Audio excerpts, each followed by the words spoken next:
आज के lecture video में आपका स्वागत है। इस लेक्चर वीडियो को वॉच करने के पहले आप मेरे चैनल को लाइक एंड सब्सक्राइब ज़रूर करें ताकि आपको मेरे नए नए लेक्चर तत्काल प्राप्त हो सकें। आज के लेक्चर वीडियो में हम मांग तालिका डिमांड शेड्यूल के बारे में अध्ययन करेंगे। इस लेक्चर वीडियो में हम खास तौर से दो बातें समझेंगे। नंबर 1 मांग तालिका या अनुसूची डिमांड शेड्यूल को समझेंगे और नंबर 2 डिमांड कर्व को जानेंगे। तो सबसे पहले यहाँ पर हम मांग तालिका को समझते हैं, डिमांड शेड्यूल को समझते हैं। मांग तालिका वह तालिका है जो एक निश्चित समय में विभिन्न कीमतों पर वस्तु की खरीदी जाने वाली मात्रा को बतलाती है। दूसरे शब्दों में हम उसको इस तरह से भी कह सकते हैं कि मांग तालिका जो है वह वस्तु के मूल्य और उसकी मांगी गई मात्रा, इन दोनों के बीच में फलनात्मक संबंध को बतलाती है। प्रोफेसर बेनहम ने मांग तालिका के बारे में एक परिभाषा दिया है, उसको हम यहाँ पर अध्ययन करते हैं। प्रोफेसर बेनहम के अनुसार किसी बाजार में एक निश्चित समय पर वस्तु की विभिन्न कीमतों पर वस्तु की जितनी मात्रा खरीदी जाती है, यदि वस्तु की उस मात्रा को एक तालिका के रूप में लिखा जाए तो वह कहलाएगी क्या? मांग तालिका। इन्होंने ये बताया है कि एक निश्चित समय पर वस्तु की जो विभिन्न कीमतें हैं उस पर हम जितनी वस्तु की जितनी मात्रा क्रय की जाएगी, उस मात्रा को यदि हम एक तालिका के रूप में प्रदर्शित करेंगे तो उसको क्या कहेंगे? मांग तालिका कहेंगे, प्रोफेसर बेनहम के अनुसार।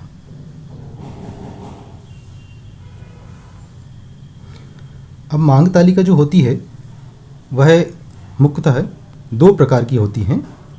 व्यक्तिगत मांग तालिका, इंडिविजुअल डिमांड शेड्यूल। नंबर 2 बाजार मांग तालिका, मार्केट डिमांड शेड्यूल।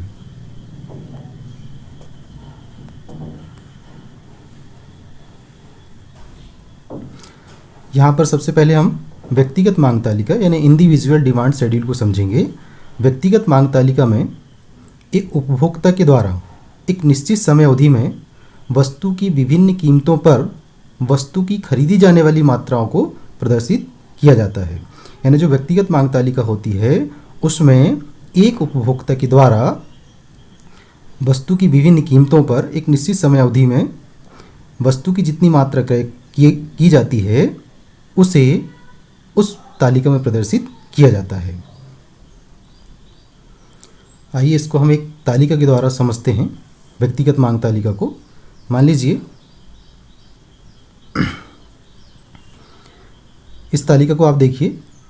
इस तालिका में कॉलम फर्स्ट पर वस्तु की प्रति इकाई मूल्य को दर्शाया गया है रुपए में, और सेकंड कॉलम पर वस्तु की खरीदी गई मात्रा को दर्शाया गया है। वस्तु का प्रति इकाई मूल्य जो है 2 रुपये होने पर वस्तु की खरीदी जाने वाली मात्रा कितनी है? 200 इकाइयाँ हैं। 4 रुपये मूल्य होने पर खरीदी गई मात्रा कितनी है? 150 है। यानी जैसे जैसे वस्तु का प्रति इकाई मूल्य बढ़ रहा है वैसे वैसे वस्तु की खरीदी गई मात्रा जो है वह कम हो रही है।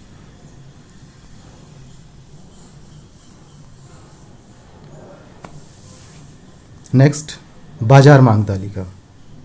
ये नंबर 2 है, आप यहाँ नंबर 1 लिखा हुआ है, ये नंबर 2 है, आप ध्यान रखें इसको। बाजार मांग तालिका, मार्केट डिमांड शेड्यूल। बाजार मांग तालिका एक निश्चित समय अवधि में वस्तु की विभिन्न कीमतों पर उनके सभी खरीदारों द्वारा वस्तु की मांग की गई मात्राओं के योग को बतलाती है। यानी बाजार मांग तालिका जो होती है वह एक निश्चित समय अवधि में वस्तु की विभिन्न कीमतों पर बाजार में जितने क्रेता होते हैं, खरीदार होते हैं, उन सभी के द्वारा उस वस्तु की जितनी मात्रा क्रय की जाती है उन मात्राओं के योग को बाजार मांग तालिका बतलाती है। बाजार मांग तालिका को हम व्यक्तिगत मांग तालिका का योग करके भी बाजार मांग तालिका को ज्ञात कर सकते हैं। आइए इस बाजार मांग तालिका को हम एक टेबल के माध्यम से समझते हैं।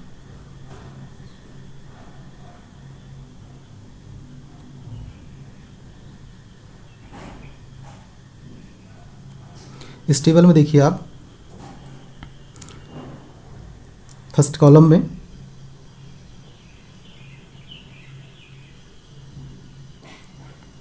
इस कॉलम में वस्तु का प्रति इकाई मूल्य दिखाया गया है, दर्शाया गया है रुपए में, और इस कॉलम में वस्तु की खरीदी गई मात्रा को, और ये वाले कॉलम पे यहाँ पर कुल मांग को, बाजार की कुल मांग को दर्शाया गया है।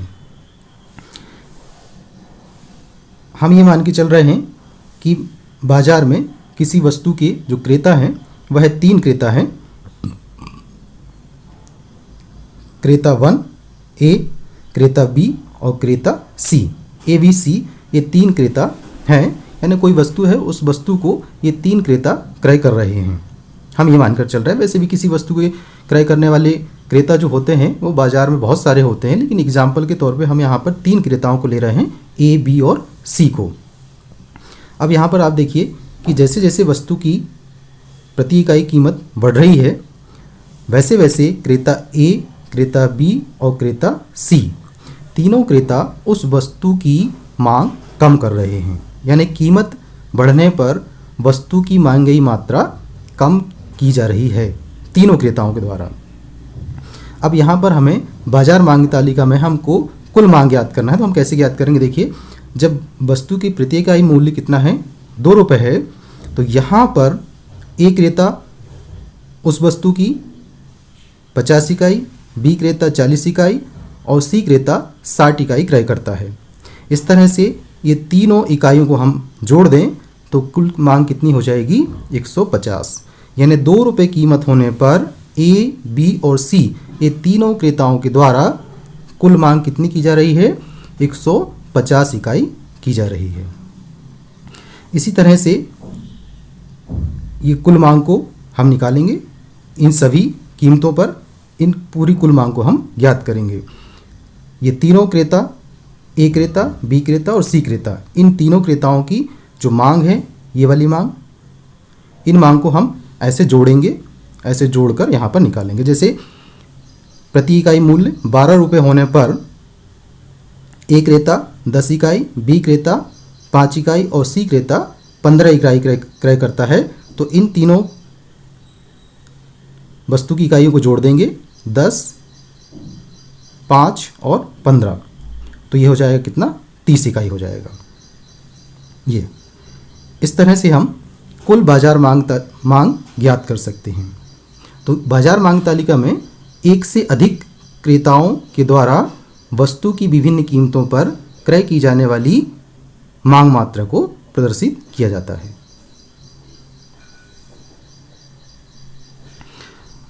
अब हम यहाँ पर समझेंगे मांग वक्र को, कि मांग वक्र क्या होता है। अभी तो आप समझे व्यक्तिगत मांग तालिका और बाजार मांग तालिका।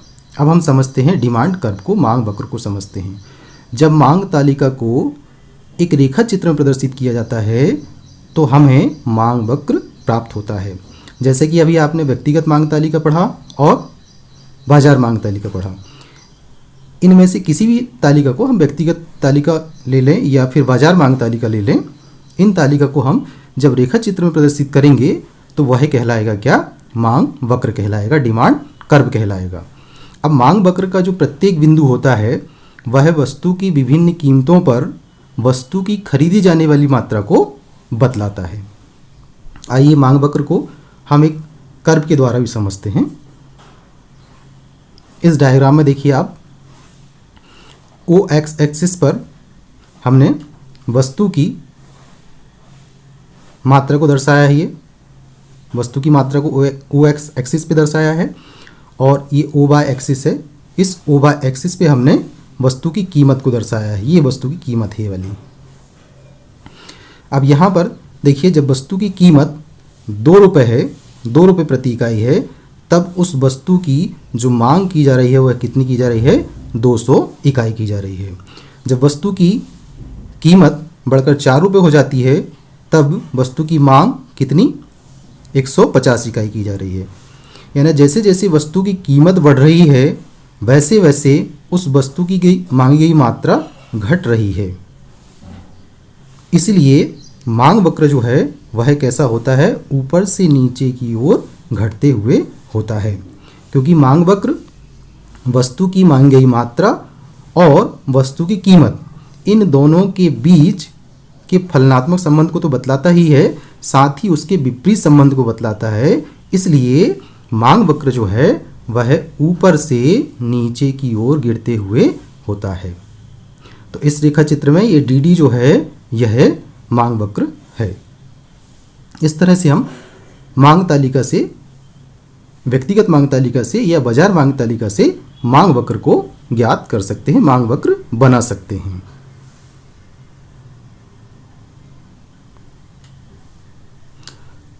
थैंक यू विद्यार्थियों, आज के लेक्चर वीडियो को वॉच करने के लिए धन्यवाद आपको। साथ ही आप इस लेक्चर वीडियो को लाइक करें, शेयर करें और मेरे चैनल को सब्सक्राइब जरूर करें। Thank you.